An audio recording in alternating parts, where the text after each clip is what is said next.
જ્યારે ગણિતનો કે વિજ્ઞાનનો પીરિયડ હોય ત્યારે આઠમાવાળા અહીંયા આવે, પછી એમનો જ્યારે પીરિયડ બદલાય એટલે પછી પાછા એ બીજા વર્ગમાં જાય, બીજા ધોરણવાળા છે એ પાછા અહીંયા ગણિત કે વિજ્ઞાનનો પીરિયડ હોય ત્યારે પાછા અહીંયા આવે. અહીંયા અમે અમારે જગ્યા ઓછી હતી, પહેલા કોમ્પ્યુટર રૂમ છે ને ત્યાં અમે વિજ્ઞાન લેબ બનાવેલી હતી, પણ જગ્યાના અભાવે અમે પછી આ ગણિત વિજ્ઞાનનો જે ફંડ છે ને એની અંદર જ અમે ગણિત વિજ્ઞાનના સાધનો છે એ મૂકી દીધેલા છે. તમે રિપ્લેસમેન્ટ કરી જોઈ શકો છો. એનું કામ એવું છે કે આ વસ્તુને શું કહેવાય વિજ્ઞાનની ભાષામાં, જો ડ્રોપર છે તો ડ્રોપર અહીંયા અને ડ્રોપર એ તમે જોઈ શકો છો કે સૂક્ષ્મદર્શક કેન્દ્ર છે, સૂક્ષ્મદર્શક કેન્દ્ર છે, બરાબર. તો એવી રીતે એના બેનર પણ લગાડેલા છે અને એ વસ્તુ પણ મૂકેલી છે. અને આપણે વિજ્ઞાનની ભાષામાં કે ગણિતની ભાષામાં શું કહી શકો ફરીને જોઈ શકો. આભાર.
સૂર્યની નજીકનો ગ્રહ એને માહિતી આપો તો સૂર્યમંડળ જે સૂર્યનો આપણે જે રીતે પરિવાર એમ હોય એમ સૂર્યનો પણ આ પરિવાર છે અને એની વિશેની માહિતી દર્શાવતો આ જે ચાર્ટ છે.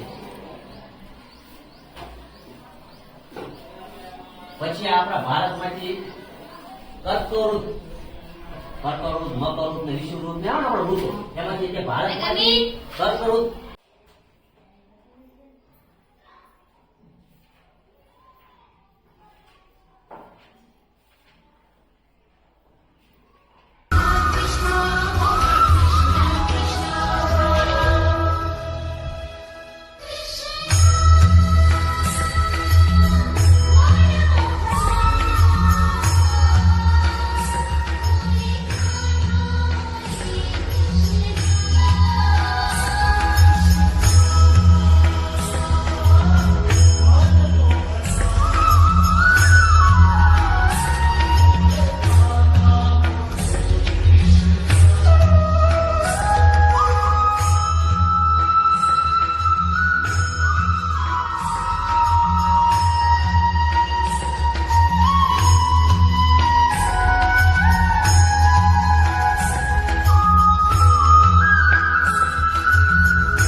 સામાજિક વિજ્ઞાનને ઉપયોગી લગતા એવા ચાર્ટ છે, જે એ ઉપરાંત પ્રોજેક્ટ બનાવેલા છે, બરાબર, જે આપણે સામાજિક વિજ્ઞાનનો ઉપયોગી થાય. પહેલો ચાર્ટ તમે જો કે આ ધોરણ 6 રૂટ સરનામા આવે છે, જેના આધારે આપણે નકશો વાંચી શકીએ. જો આ સરનામાનો ખ્યાલ હોય તો જ આપણને નકશાનો વ્યવસ્થિત ખ્યાલ આવે, બાકી ખ્યાલ આવે નહીં.